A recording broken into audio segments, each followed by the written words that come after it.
With me now is Fox News Sunday host Chris Wallace, who christened our new, what is it, Studio F today for Fox News Sunday? Yes. Wow. That's amazing, the whole... And I'm going to say I was a little piggy about it because I said to my staff, I want to show every bell and every whistle so when people see it on Election Day, they'll say, oh, yeah, I already saw that on Fox News. Okay, but now, were you told to say the names for something like the chandelier, this big thing with data? That no, we weren't told to, but, you know, it's like if there's a toy, you want to play with it. Sure. So the chandelier, the tower, the data deck. Right. Are you having a little set? No, Are you having set envy? It sounds like you want to be there. It is a little set. Well, I could be happy doing this out of an Olive Garden, and you get food. But it's remarkable, and your show is pretty good. But let me ask... They left humming the set, right? They did, right? Let me ask, you had Governor Pence on, and you revisited something I think that was that marquee moment in the presidential debate you hosted about honoring, ultimately, the results. This exchange I found very interesting. This was from just a couple hours ago. Take a look.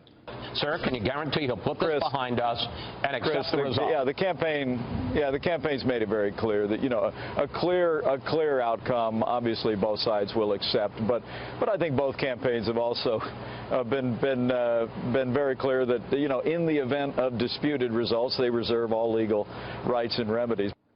All right, in the event of disputed results, what do you think? Well, I think that means another Florida. He's pretty clear on this, that he certainly intends to respect the results, whatever there are. I mean, I've had two thoughts going into this week. One is, obviously, who's going to win. But secondly, that somebody's going to win. And the country, it seems to me, this has been such a bitter election, such a divisive election, that you want people to come together. And you want whoever wins, whoever loses, that the loser concedes, as we've seen in those grace moments in American democracy, and we all support the new president-elect, whoever that is.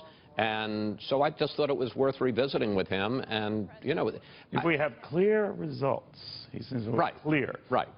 Well, that's right. And, you know, the question is tenor. Look, it may be that Clinton has to concede to Trump on Tuesday night, or it may be Trump. And I just hope that whoever loses, they do the right thing, as Richard Nixon did in his disputed election in 1960, and Gore eventually did after the hanging chads in 2000. Wouldn't it be ironic if the onus ultimately fell on the woman who's leading in the polls, Hillary Clinton, and she has to concede?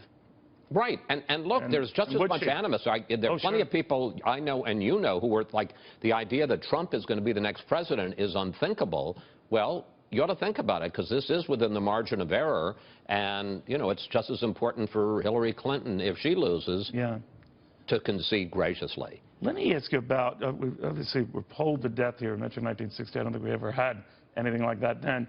But we have all this early voting. And right now, I think it's at 37, 38 million. Could be over 40 million when all is said and done. And high early turnout that includes Hispanics.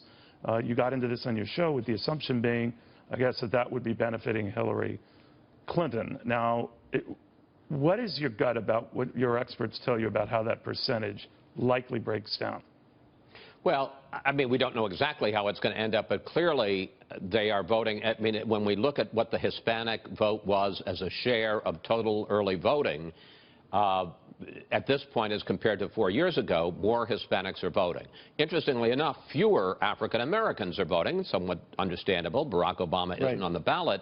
But to some degree, if you're getting fewer, I mean, and one of the points that was being made today, I think was by Karl Rove, is Hispanic, rather African Americans vote in such overwhelming numbers for the Democrats, for Clinton, like 90-10, that for every one African American who doesn't vote, that's 9/10 of 1 point for, you know, a decrease for the Democrats. So that's bad. I mean, the Republicans have a better chance of picking up Hispanic votes than they do of African American votes. The record for that was with President Bush, right, when he got about 30% for Hispanics. Right? Yeah, actually, I think he got 44% in 2004. Now, but Donald Trump isn't. Right. Now, a number of Cuban Americans contacted me out of Florida to say, I'm for Trump, I'm for Trump. Now, of course, there's a breakdown in how you divide that.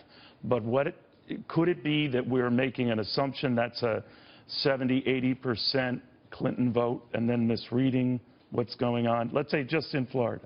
Yes. I mean, could we be? Absolutely. I mean, that's one of the things as you and I both know, nobody knows anything, and it's one of the joys of Election Day is the American people get to decide. The pundits don't decide. Folks like us don't get to decide.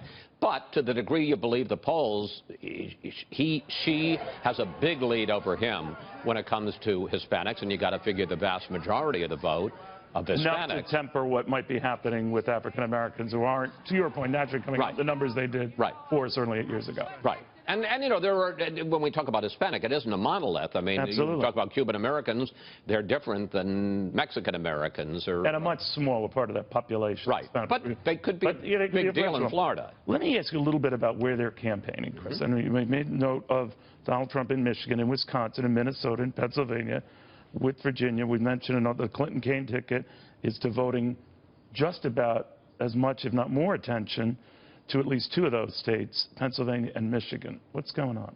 Well, Michigan is an interesting one, and I learned something today on Fox News Sunday, because a lot of people... Beyond the chandelier. Well, yes, we did get the chandelier. Boy, you really do have a little bit of sun envy, don't you? It is. I got to admit it. I'm a little envious, but it's okay. Well, I don't know. I've moved on. I'm not... Evidently not. No. But in any case, when it comes to Michigan, I thought it was very interesting. She was in Detroit on Friday. She's going back to Grand Rapids on Monday. Barack Obama is going to Ann Arbor, home of the University of Michigan, on Monday. And as you know, the most precious commodity in these final days is a candidate's time. So where they decide to spend that time is really important. But I would read panic into that. If I'm looking at Hillary Clinton, I would go, why are you even here? Well, here's the thing. I talked to Joel Benenson on Fox News Sunday, who's the chief strategist for the campaign, and I said, this was a state that was off the board for Trump, and why are you? And he said, because there is no early voting in Michigan. Right. It's what they call a game day state. And so what they're trying to do is to get, yes, they think they have a lead. They think they have a comfortable lead, but they want to be sure to get their folks out. And I suspect there's also a little concern that Trump's message on immigration and trade has resonance in some of those upper Midwestern Rust Belt states like in Ohio. But the surrogates change the math. In other words, if people say Obama's campaigning for I got to vote for, or Beyonce's campaigning for I got to vote for. I don't think it's that they change minds. It's a point of getting out the vote. And the fact that she was in Pennsylvania with Jay-Z, because particularly, remember, as I said, there fewer African Americans are voting. So anyone you can get who can energize African Americans to vote is a plus for Hillary Clinton.